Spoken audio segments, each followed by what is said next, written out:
इससे पहले जब डिप्टी सीएम विजय सिन्हा लखीसराय के खोरियारी गांव में पहुंचे तो उनकी गाड़ी पर हमले की खबर आई। दावा किया गया कि उनके काफिले पर कीचड़, गोबर और पत्थर ही नहीं फेंके बल्कि एक व्यक्ति ने उनकी तरफ चप्पल भी फेंकी और खूब हंगामा किया। विजय सिन्हा के काफिले पर हमला उस वक्त हुआ जब वो बूथ पर कब्जा किए जाने की सूचना पर अपने काफिले के साथ खोरियारी गांव में पहुंचे। आरोप लगाया गया कि आरजेडी के कुछ समर्थक बूथ संख्या 404 और 405 पर वोटरों को धमका रहे थे। इसी सूचना पर विजय सिन्हा वहां पहुंचे, लेकिन गांव के लोगों ने वहां नारेबाजी और शोर शराबा शुरू कर दिया।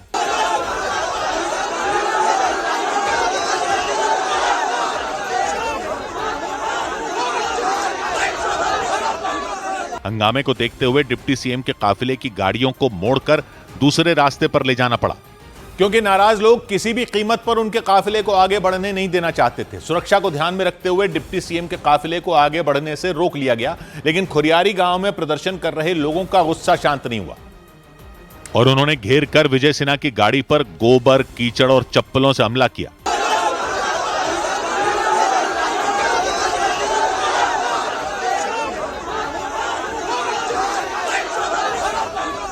इस दौरान वहां अफरा तफरी का माहौल बन गया। प्रदर्शनकारी इतने बेखौफ नजर आए कि उन्होंने डिप्टी सीएम की सुरक्षा में तैनात सुरक्षा कर्मियों की भी परवाह नहीं की। थोड़ी देर में और ज्यादा फोर्स बुलाए जाने के बाद गांव का माहौल शांत हो सका। डिप्टी सीएम के काफिले पर हमले की खबर मिलते ही लखीसराय के डीएम और एसपी भी खोरियारी गांव पहुंच गए और हालात को संभालने की कोशिश की। भारी संख्या में पुलिस और अर्धसैनिक बल के जवानों के मोर्चा संभालने के बाद गांव का माहौल शांत हो सका। इसके बाद विजय सिन्हा ने डीएम और पुलिस अफसरों के साथ गांव का दौरा किया। उन्होंने वहां बने पोलिंग बूथ पर जाकर हालात का जायजा लिया और पुलिस अफसरों को फटकार लगाई। हमला होने के बाद नाराज विजय सिन्हा ने पुलिस अधिकारियों को उपद्रवियों पर कार्रवाई करने का आदेश दिया। अगर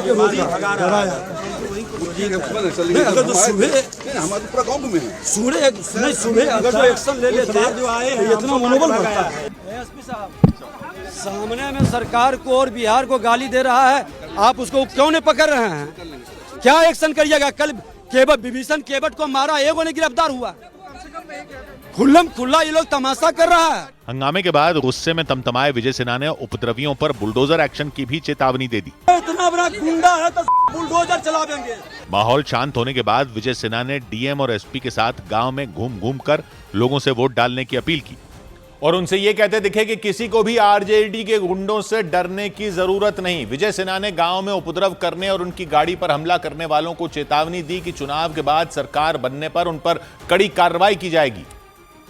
और इसके अलावा विजय सिन्हा ने दावा किया कि आरजेडी के इशारे पर ही खोरियारी गांव के कुछ लोगों ने गुंडागर्दी की और उन पर हमला करने की कोशिश की।